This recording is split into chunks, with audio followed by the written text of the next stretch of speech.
Now, why does this matter for criminology or psychology or sociology or any other branch of the social sciences? Well, to understand why, let's look at a basic social science research design.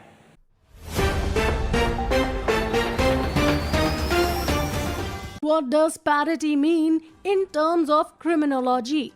Is the law of parity a desirable rule? The jurisdiction mentioned under Article 136 of the Constitution of India can be invoked in some compelling cases observed by the Supreme Court. Supreme Court opined that when there is similar or identical evidences of eyewitness against the two accused, by ascribing them the same or a similar role, the court cannot convict one accused and acquit the other. In such a case, both the accused will be governed by the principle of parity. This principle means that a criminal court should decide cases alike, and in such cases, the court cannot make a distinction between the two accused, which will amount to discrimination. The conviction of the accused, even though they do not file any appeal while considering the appeal filed by another person charged by the court.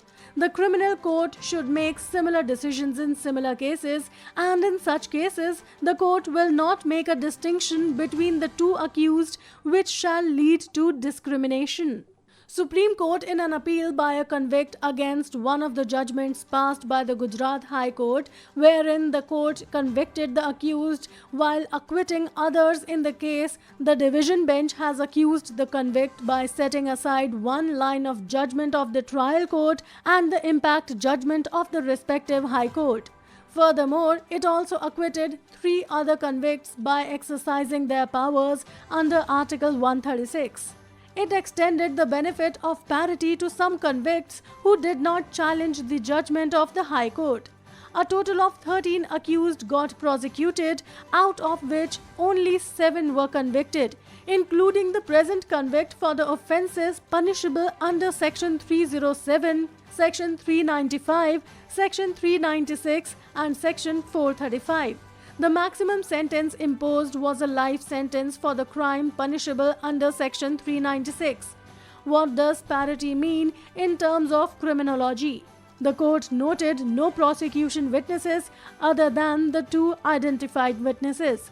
The court also mentioned that the testimony of only one witness could be done, but since the witness's testimony was not wholly reliable, it became doubtful. Hence, the court mentioned it is unsafe for them to record a conclusion based on the testimony of a sole witness. A corporation was utterly absent in the case, therefore the court held the conviction of convicts could not be sustained. The court viewed the evidence the witnesses gave does not inspire any coincidence, and thus they rejected the testimony entirely. Furthermore, it also said the benefit of finding must be extended to other convicts. Thus, the court said there is identical or similar evidence of eyewitnesses against 2 accused by ascribing them a similar assumption. The court cannot convict one charged and then they cannot acquit the other. In such a scenario, the cases of both the accused were governed by the principle of parity, which means that the criminal court will decide the case is alike. In such specific cases, the court will not distinguish between the 2 accused, as it will lead to discrimination. Is the law of parity a desirable rule? The court also noted that a particular petition filed by the convict would be summarily dismissed without giving any further reasons. It retaliated that the order refusing specific leave to the appeal would not attract the doctrine of murder. However, they also mentioned that as a constitutional court, it is entrusted with the primary duty of upholding the fundamental rights guaranteed by the Indian Constitution. Thus, the court extended and gave the benefit of parity to convict 2 and recalled the order passed by a special leave petition filed by the convict. The principle of parity refers to equal treatment and equal opportunities for all individuals, regardless of their social status, gender, religion, or race. The benefits of equality in India are extensive, including promoting social justice, reducing inequalities, and creating a more inclusive society. It helps uplift marginalized communities and provides them equal access to education, employment, and healthcare. Parity also plays a crucial role in promoting gender equality and reducing discrimination against women and girls.